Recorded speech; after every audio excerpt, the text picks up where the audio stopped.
WhatsApp ভাই বাদার, কি অবস্থা সবার? চলে আসলাম আরো একটি নতুন ভিডিও নিয়ে।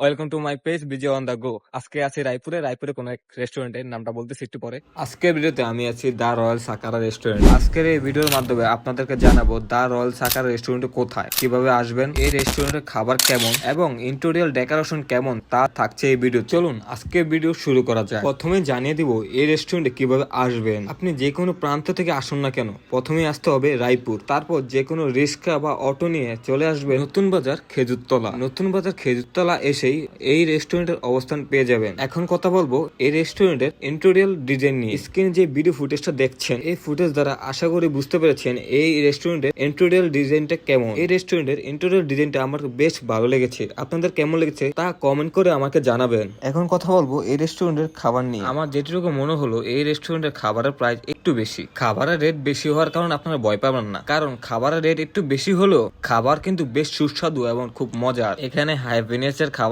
শেষ, কিন্তু তার মুরগির হাড্ডি গুড্ডি রয়ে গেছে, এগুলা চামচ দিয়ে খেতে পারতেছে না। তো এরকম অনেকের হয়, তো আপনাদের হয় কিনা জানাবেন। আজকের এই ভিডিওটি কেমন লাগলো আপনাদের জানাবেন। তো আজকের ভিডিও এ পর্যন্তই, দেখা হবে পরবর্তী কোনো এক ভিডিওতে।